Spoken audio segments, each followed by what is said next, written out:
Mendengar perkataan ayah dan ibu Ajeng, Abi dan Ferry hanya diam saja. Begitu pula dengan Ajeng. Abi begitu tampak ikhlas menerima keputusan kedua orang tua Ajeng. Setelah pembicaraan yang sangat serius itu, sikap Abi dan Ferry kepada kedua orang tua Ajeng tidak berubah. Saat sore hari ketika Ajeng dan ibunya sedang memasak, menyiapkan makan malam untuk mereka, Abi dan Ferry membantu Ajeng dan ibunya.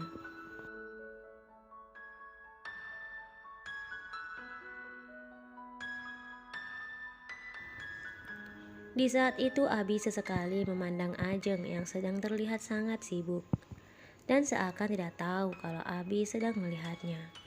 Setelah memasak, Abi kemudian berkata kepada ayah dan ibu Ajeng, "Mohon maaf Bapak dan Ibu, saya ingin mengatakan bahwa besok pagi saya dan Ferry akan kembali ke kota."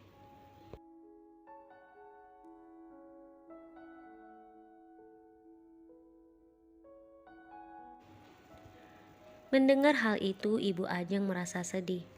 "Kenapa terburu-buru Pak Abi? Kami masih ingin Pak Abi tinggal beberapa hari lagi di sini. Apakah Pak Abi marah karena keputusan kami itu?" Abi tersenyum. "Tidak Ibu, saya sama sekali tidak marah. Pekerjaan menunggu kami di kota, jadi kami tidak bisa berlama-lama di sini." Ajeng yang mendengarkan berita tentang rencana Abi untuk pulang ke kota membuat Ajeng pun merasa sedih. Namun Ajeng berusaha untuk menyembunyikan kesedihannya itu.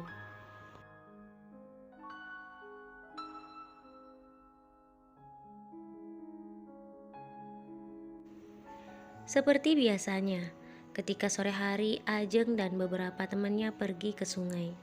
Di saat itulah ayah dan ibu Ajeng mendekati Abi, yang saat itu sedang memandangi sebuah pohon. "Pak Abi, sedang apa di sini?" kata ayah Ajeng. Abi tersenyum lalu menunjuk pohon itu. "Saya sedang melihat pohon yang sangat tinggi itu, Pak. Jika kita lihat, pohonnya sangat kecil, tapi dia bisa tumbuh setinggi itu dan menghasilkan buah yang sangat banyak."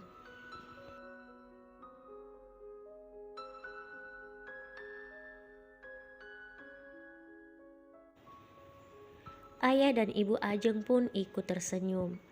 Untuk mempersingkat waktu, karena takut Ajeng kembali dari sungai, lalu ibu Ajeng berkata, "Pak Abi, sebenarnya ada yang ingin kami sampaikan kepada Pak Abi.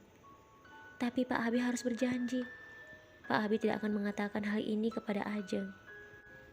Abi pun penasaran apa yang akan dikatakan oleh ayah dan ibu Ajeng itu. Ayah dan ibu Ajeng kemudian mengajak Abi untuk masuk ke dalam rumah.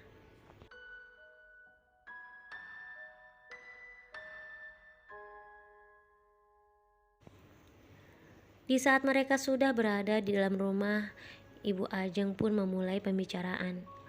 "Sebenarnya begini Pak Abi, kami benar-benar tidak tahu kalau Pak Abi adalah majikan anak kami Ajeng. Jika bukan Ajeng yang mengatakan hal ini kepada kami semalam, sampai hari ini kami tidak akan tahu hal itu Pak. Sebenarnya semalam Ajeng telah mendengar pembicaraan antara Pak Abi dan juga Pak Ferry, lalu menemui kami."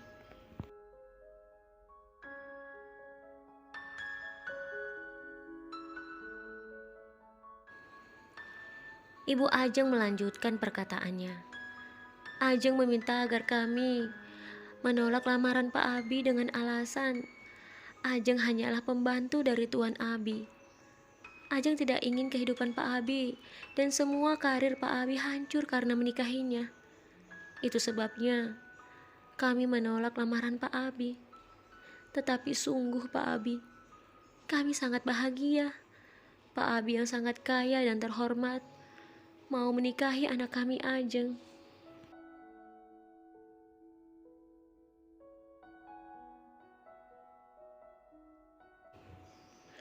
Ayah Ajeng kemudian menambahkan, "Kami sudah mengatakan yang sebenarnya kepada Pak Abi. Selanjutnya terserah Pak Abi. Kami yakin Pak Abi tahu yang terbaik. Kami hanya meminta tolong jaga anak kami Ajeng. Hanya dialah satu-satunya harapan kami setelah kepergian kakaknya. Ayah dan ibu Ajeng kemudian menangis, teringat kakak Ajeng telah meninggal beberapa tahun yang lalu karena penyakit yang dideritanya.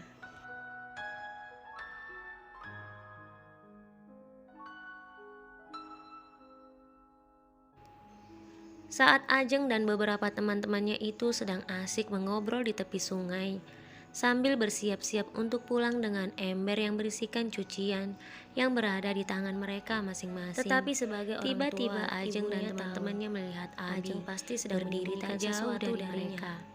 Teman-teman Ajeng melirik Ajeng dan ibunya sedang memasak. Ajeng ayahnya sedang dengan sikap teman-temannya itu. Terlebih ketika teman-temannya itu pergi meninggalkannya, berdua dengan berteriak di tepi sungai itu Ajeng.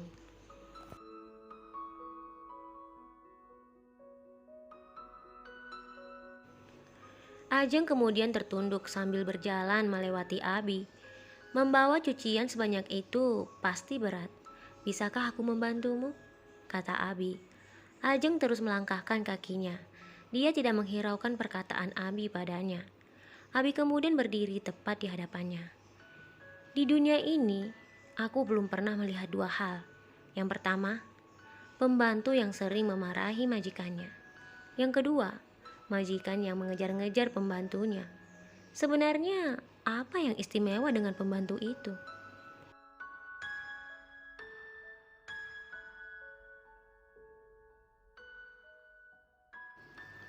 Tangan Ajeng yang terasa pegal karena membawa ember berisikan cucian, akhirnya melepaskan ember itu dan menaruhnya di tanah. Abi tersenyum, lalu meraih ember yang berada tepat di samping Ajeng. Ajeng berusaha untuk mencegahnya dengan memegang pegangan ember itu. Namun bukan pegangan ember yang dia pegang, melainkan tangan Abi. Saat Ajeng hendak menarik tangannya, Abi kemudian dengan cepat menangkap tangan Ajeng dan menggenggamnya erat. Abi menatap Ajeng begitu tajam, membuat Ajeng salah tingkah.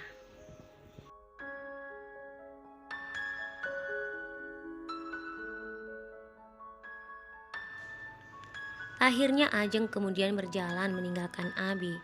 Tetapi Abi tidak diam saja. Abi lalu menyusul berjalan tepat di belakang Ajeng. Sore-sore begini kenapa mencuci? Besok pasti belum kering kan? Ajeng kemudian berkata kepada Abi. Memangnya kenapa kalau tidak kering di pagi hari? Tidak kering sampai besok lusa pun tidak apa-apa. Dengan santai Abi berkata, tentu saja tidak boleh. Besok pagi kan kita harus berangkat ke kota. Ajeng mengerutkan keningnya dan menghentikan langkahnya menatap Abi. Berangkat.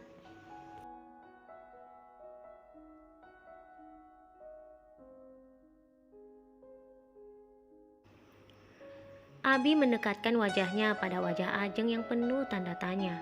Iya, karena orang tuamu berubah pikiran. Mereka telah menerima lamaranku. Sebagai anak yang baik, kamu harus menurut, bukan? Ajeng tidak percaya dengan apa yang dikatakan Abi. Ajeng kemudian berlari cepat dengan niat agar dia cepat sampai ke rumah dan menanyakan kebenaran tentang perkataan Abi. Namun hal di luar dugaan terjadi.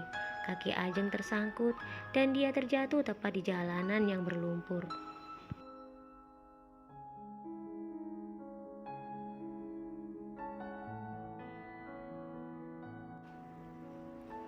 Abi yang melihat hal itu tentu saja langsung tertawa.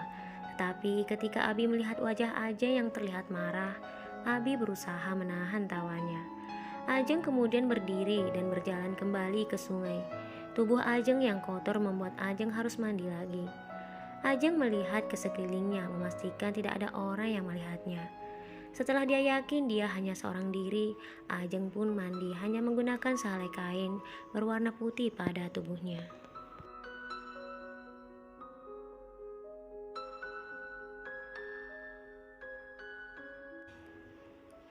Ketika Ajeng selesai dan hendak mengganti kainnya tanpa sengaja, Ajeng melihat Abi yang sedang duduk di sebuah batu besar tak jauh dari sungai itu. Abi sedang memandangnya lalu tersenyum. Ajeng pun marah. Apa yang Tuan lakukan? Mengintip seorang wanita yang sedang mandi itu tidak baik. Abi kemudian berjalan mendekati Ajeng. Siapa bilang aku sedang mengintipmu? Aku hanya sedang menjagamu. Sendirian di hutan seperti ini sangat berbahaya. Bagaimana jika ada yang menculikmu?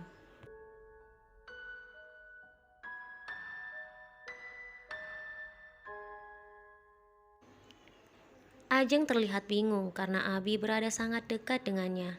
Berhenti di situ, Tuan. Abi kemudian berkata, "Kamu yakin kamu tidak ingin meminta tolong padaku untuk mengambil kainmu yang terbawa arus itu?" Ajeng kemudian melihat kain kering yang akan dia pakai berada di tengah sungai. Ajeng nampak kaget. Ajeng belum mengatakan sesuatu, Abi sudah berlari mengambil kain itu. Namun sayang, kain itu sudah basah. Lalu Abi memberikan kain itu kepada Ajeng.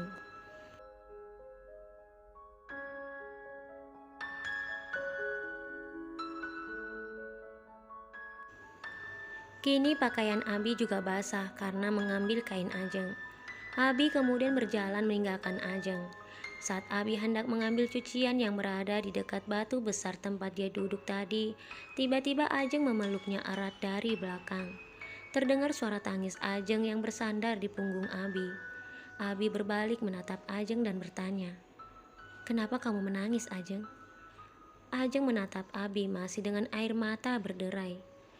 "Mengapa Tuan melakukan semua ini padaku? Aku hanya seorang pembantu, Tuan."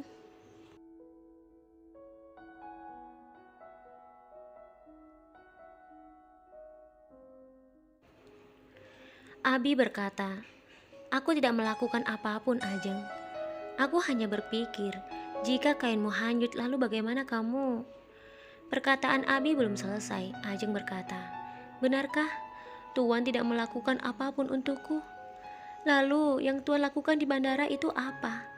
Menerobos jalan dan semua petugas, berteriak-teriak di dekat pesawat yang sudah siap terbang, bahkan diperlakukan seperti..." Ajeng hanya tertunduk menangis. Dia tidak mampu melanjutkan perkataannya, karena dia merasa dia hanyalah seorang pembantu yang tidak pantas untuk diperjuangkan, terlebih oleh seorang pria kaya dan terhormat seperti Abi.